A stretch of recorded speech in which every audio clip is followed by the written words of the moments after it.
नैथि रुंसारि सान आरो बे रुंसारि सानखौ जोंनि बर' थुनलाइ आफादा गासिबो जिल्ला आफाद दालाइ आफादफोरखौ दालाइ बर' थुनलाइ आफादफोरखौ खन्थाइ सान हिसाबै फालिनो बिथोन हरदों आरो बे बिथोनखौ जों लोब्बा लानानै दिनै लखिमपुर जिल्ला बर' थुनलाइ आफाद लोगोसे बगिनिरि दालाइ बर' थुनलाइ आफादनि मोननै आफादनि गौथुमाव जों बे सानखौ फालिदों। दाबावैसो जों बे खन्थाइ सानखौ फालिखांबायानो आरो खन्थाइगिरि बिथांमोना गाव गावनि लिरनाय खन्थाइ आरो बिथांनि मुङै लिरनाय खन्थाइखौ आवरायखांबाय। खोब मोजां मोनसे मेहेरगोनां बुब्लि सोमजिदों दिनै जोंनि लखिमपुर जिल्ला बर' थुनलाइ आफादनि दैदेननाय आरो बगिनिरि दालाइ बर' थुनलाइ आफादनि दैदेननायाव जालांनाय जि खन्थाइ सान बे खोब मेहेरगोनां आरो मोजां जादों आरो बेवहायनो दिनै रुंसारि ब्रजेन्द्र कुमार ब्रह्म जोंनि थुनलाइनि गिबि सासे थुनलाइगिरि होनजायो, गागि थुनलाइगिरि होनजायो, खन्थाइगिरि होनजायो। बिथाङा जोंनि बर' थुनलाइ आफादनि मोननै समनि आफादगिरि महरै दंमोन आरो बिथांनि दैदेननायावनो जोंनि बर' थुनलाइ आफादा मोनसे गोदान महर आरो मुस्रि मोनदों होननानै बुंजायो। बिथाङा खन्थाइगिरिल' नङामोन, थुनलाइगिरिमोनबो आरो बिथाङा मोननै भारत जि संबिजितनि गेजेराव थानाय बान्था मोननैखौ बिथाङा मोननो हादों। बिथाङा मोनसे टेगर बान्था आरो साहित्य अकादेमि मोननै बान्था, बे मोननै बान्थाखौ मोननानै जोंनि बर' थुनलाइ आफादनि जिथु जौगाथि बा थुनलाइ आफादनि जि महर मुस्रि आरो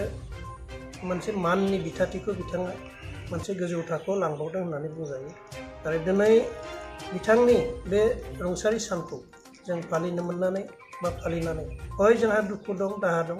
बिथांनि अबथिरा रुंसारि जानायाव जोंनि थुनलाइ आफादनि जोबोद खहा जादों, हारिमुनि खहा जादों, खन्थाइनि खहा जादों। थेवबो बिथांनि जि रुंसारि सान बे सानखौ जों दिनै फालिबाय आरो बिथांनि जिउआ जों आसा खालामदों, इसोरनि खाथियाव जों आरज गाबदों बिथांनि जिउआ जाहाथे सोरगोआव आलो गोजोनै थाथों, थाजिमै थाथों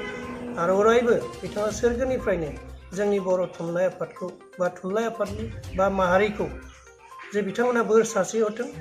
बिथाङा बोर सारस्रिहरथों जाहाथे जोंनि माहारिनि गासैबो खामानिखौ थुनलाइ आफादनि दारै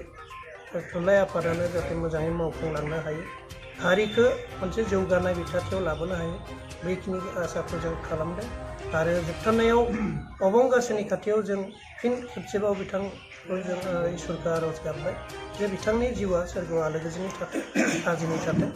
बेखिनिखौनो जों आरज गाबबाय दिनैनि बे खन्थाइ फालिनाय सानाव। गोजोन्थों। दिनै दुलाराय बर' माहारिनि गेजेराव मोनसे गोनां सान,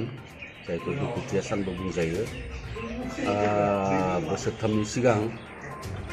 2019 मायथाइयाव दिनैनि बे 5 डिसेम्बर खालिनो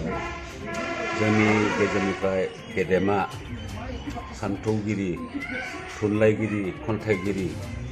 ब्रजेन्द्र कुमार ब्रह्मनि थैनाय सान। बे थैनाय सानजों लोब्बा लानानै जोंनि मिरु बर' थुनलाइ आफादा जिल्ला आफादफोरनो जाबायदि बिथोन हरदों, जोंबो लखिमपुर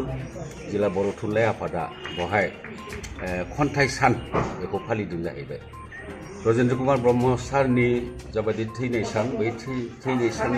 खालिनो जों थांनाय बोसोरनिफ्राय बे खन्थाइ सानखौ फालिबोदों। थांनाय बोसोराव गाजा गोमजायै फरायसाफोरनि गेजेराव खन्थाइ आवरायनाय, गोसो गुदुं थुनलाइ सिबियारिफोरनि खन्थाइ आवरायनाय बे आयदाया जादोंमोन। दिनै बे थासारियाव जों बेबायदि बुथुमनो हायाखिसै, रायजोफोरखौ जोंहा दुखु थाबाय। थेवबो जोङो जोंनि हाबाफारिखौ जों खुंलांबाय आरो मिथिखायो ब्रजेन्द्र कुमार ब्रह्मआ सोर। गेदेमा ब्रजेन्द्र कुमारनि समान दिनैसिम बुंनाय जायो रावबो बिदि थुनलाइ सोरजिनायाव बिहोमा होनो हायाखै। जेरै बिथाङा साहित्य अकादेमि बायदि बान्थाखौ मोननो हादों, ठाकुर बान्थाखौ मोननो हादों, जायखौ टेगर एवार्ड होनना बुङो, बेखौ मोनदों। समेश्वरी एवार्डखौ मोननो हादों, बेबायदिनो गोबां बान्थाखौ मोननो हादों आरो सासे फोरोंगिरि जाना थानाय समावनो थुनलाइखौ सिबिबोदों बागानसालियाव बिथांनि न'आ बेनिफ्राय बनरगाव हाइस्कुलनि गाहाय फोरोंगिरिमोन 1990 मायथाइयाव बिथाङा आजिरा मोनबाय आजिरा मोननायनि उनावबो जिराया जासेनो बर' थुनलाइ आफादजों लोब्बा थानानै बर' थुनलाइ आफादनि गिदिर मासिगिरि जायखौ आफादगिरि होननानै बुङो बेखौ मोननै हाबा समनि थाखाय बिथांखौ लानाय जादों आरो 2002 मायथाइनिफ्राय 2008 मायथाइसिम बिथाङा थुनलाइ आफादखौ मैखोमै खुंबोदों जाहैबाय आरो दैदेनबोदों जोंबो खर' गंग्लायो ब्रजेन्द्र कुमार ब्रह्म बिथां गेदेमाया जाला बिदि आनज्रायलांबाय बे आनज्रायनायाव जोङो दुखु फोरमायो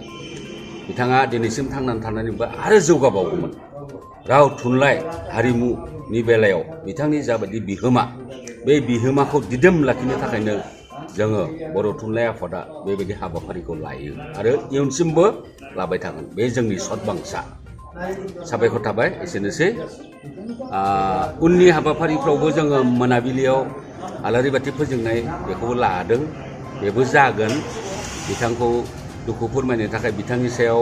जाबायदि सावरायमेल बे सावरायनाय मेलफोराबो गेजेर गेजेर जाबाय थागोन आरो जोंनि बर' थुनलाइ आफादा बे हाबाफारिखौ मावबायानो थागोन जोंनि जिल्ला आफादाबो बेखौ मावबायानो थागोन बयनिबो हेफाजाब बर' थुनलाइ आफादजों जाय लोब्बा आफादफोर दङ बै लोब्बा आफादफोरखौ बयखौबो खावलायदों बिथांमोनाबो जोंजों हेफाजाब हो इयुनसिम जोंजों हेफाजाब होनानै जोंनि जाबायदि थुनलाइ जौगानाय राव जौगानाय हारिमु जौगानाय बेखौ जोङो फोसावबाय थागोन रायजोनि गेजेराव दिनै बर' रावा भारत संबिजिरनि 90 फारियाव मोनलायनानै आरो जाबायदि आसाम हादरसायाव अफिसियेल लोगो राव एस'सियेट जाबायदि अफिसियेल लेंगुवेज जाबाय बेयावबो जोंहा गोग्गानाय दं सेपारेट डिरेक्टर जाबाय आदार ट्राइबेल लेंगुवेजेस लोब्बा लानाय बेवहायबो जोंहा गोजोननाय दं थांनाय जाबायदि बड'लेण्ड जोबथा जाबायदि गोरोबथा बे गोरोबथानि हेफाजाबै दिनै जोङो एसेबाबो जौगादों होननानै सानदों आरो जों गोग्गानो हायो आरो इयुनसिम दायो जाखांबोनाय जाबायदि गोरोंसाफोर दङ दायो फरायफुबाय थानाय दायो जाखांबोनाय जाबायदि फरायसाफोर बे फरायसाफोरखौबो जों थुलुंगा होयो जों सुबुरुन होयो बिसोरबो जोंजों फैनानै गेदेर गोलावफोरनि नेरसोनखौ लानानैनो बिथांमोनाबो आवगायलांथोंसै बेखौनो जोङो मिजिंथिबाय आरो खावलायबाय एसेनोसै गोजोन्थों साबायखर बावबाय खौरां बिजोंनि जाबायदि मावथिफोरनिसिम आंनिफ्रायबो साबायखर बावबाय गोजोन्थों मोनसे गोजोनथाव खौरां गोजोननि नोगोर क'क्राझाराव थानाय बाजार इन्डिया आरो MRM हस्पिटाल साखाथियाव बड'लेण्ड थेरापिस्ट सेन्टाराव थुब्ला ब्रह्मआ गुबुन गुबुन रोखोमनि सानाय सुनाय गोनां सुबुंफोरनि थाखाय फाहामथाय होनाय जायो जेरै जान्जि सानाय हान्थु सानाय गोदोना सानाय आदै सानाय आफादावदै सानाय जानजि जरा सानाय खर' सानाय सिनस्रि जरा सानाय बैफोरबायदि सुबुंफोरनि सानायफोरखौ फाहामथाय होबोगासिनो दं सोरबाफोर बे बेरामाव गोग्लैनाय सुबुंफोरा बे खाबुखौ लानो हागोन गोबां मिन्थिनो थाखाय नैबे जानबुं नङाव फन खालाम 9974030738